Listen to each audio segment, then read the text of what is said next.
Voilà, bonjour, on est le 14 octobre 2010. Encore un jour noir pour la liberté dans le monde et précisément déjà ici on est à Genève. Et dans un petit moment, également en France, on va sans doute annoncer aussi des mesures liberticides.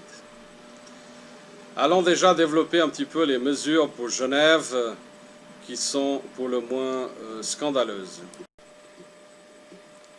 Voilà en résumé les mesures qu'on nous a annoncées cet après-midi. En premier lieu, ces mesures concernent essentiellement les manifestations publiques et privées et notamment les camps scolaires. On nous annonce qu'il y a 67 personnes hospitalisées, dont 10 personnes dans les soins intensifs ou intermédiaires. On ne dit pas que c'est dans les soins intensifs, on dit soins intensifs ou intermédiaires. On approche l'hiver et on veut nous faire croire que la situation est désespérée. Simplement, on connaît quand même la situation des autres années. Donc, dans l'espace public, les rassemblements de plus de 15 personnes sont interdits, sauf s'il y a un plan de protection et un organisateur désigné. Voilà. Donc, en plus de ça, évidemment, on nous demande d'être à au moins 1,50 m entre les personnes. Après, le port du masque passe à être obligatoire dans tous les établissements accessibles au public. En ce qui me concerne, la situation est résolue. Mes entreprises seront fermées au public. Plus d'accès au public. Voilà, malheureusement, c'est comme ça qu'on limite la circulation.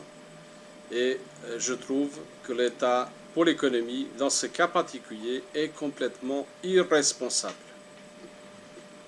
Donc, il est précisé que les masques doivent couvrir à la fois le nez et la bouche. Évidemment, si on ne le met pas comme ça, il ne sert à rien.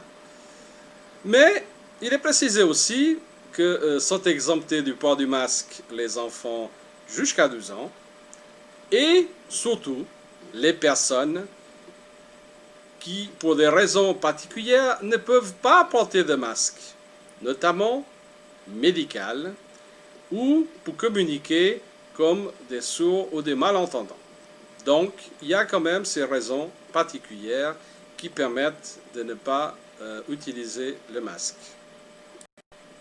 Ensuite, les manifestations privées de plus de 100 personnes sont interdites. Alors, je ne sais pas en quoi le sport est concerné, mais je présume qu'à nouveau, notamment les matchs d'hockey, les matchs de foot, probablement, vont être interdits au public, ce qui est absolument navrant et qui va condamner une partie du sport partout. C'est pas possible. Pour les autres manifestations, c'est l'organisateur qui doit garantir le port du masque dans toute la manifestation.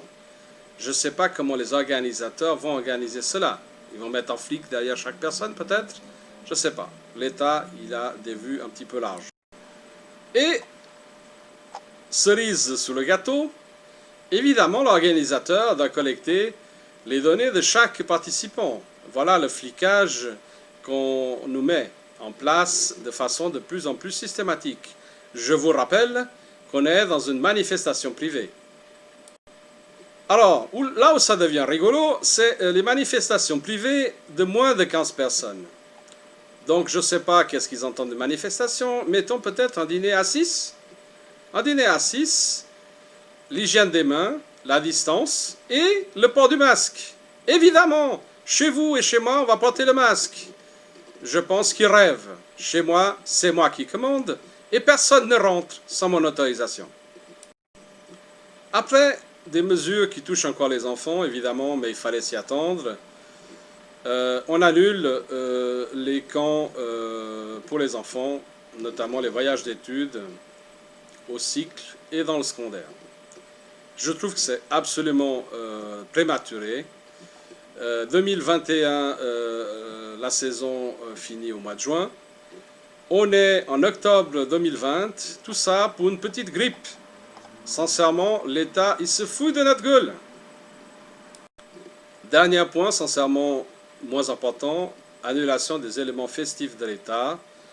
De toute façon, étant donné les conditions strictes qui nous mettent l'organisation de tout événement, ces événements-là n'ont plus aucun intérêt.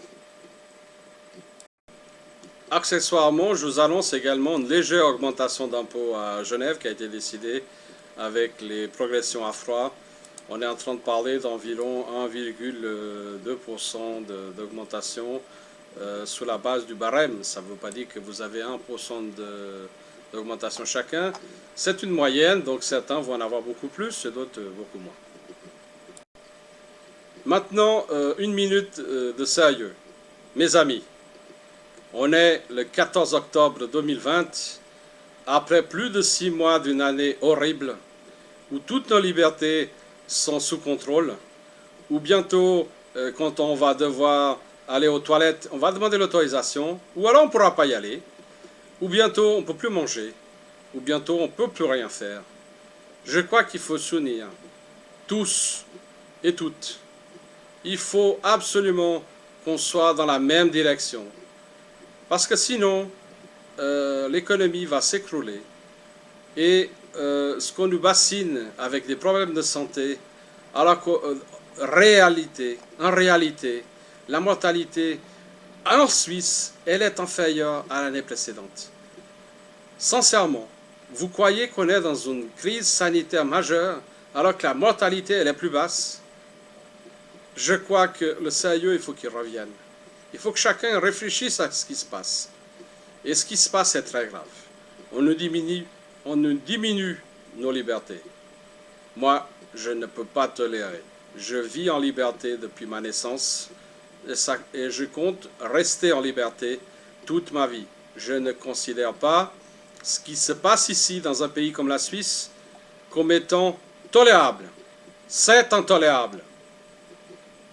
Dans mon entreprise, mais encore plus, chez moi, c'est pas l'État qui commande. Chez moi, évidemment, les gens ont des droits, bien entendu. Je dois respecter chacun. La première chose, je respecte la santé de chacun. Ma famille, mes parents, mes enfants, ma femme sont ma priorité. Mes amis ensuite. La famille, la santé de tous est importante. Mais, sincèrement, je ne suis pas inquiet pour leur santé. Par contre, je suis sincèrement inquiet pour le futur de mes enfants, pour ce qui se passe et ce qu'on est en train de construire. Réveillez-vous, il faut vous réveiller. Merci à tous et à toutes de ce moment. J'espère que la prochaine fois où j'interviens, les choses n'aient pas empiré, sincèrement. Mais je crois que cet hiver 2020-2021 va être très, très difficile. Ce qui est arrivé au mois de mars, avril, je crois que c'était l'apéro. Et maintenant, on passe aux choses sérieuses. Si on ne se défend pas, on va perdre tout. Voilà, merci, bonne soirée.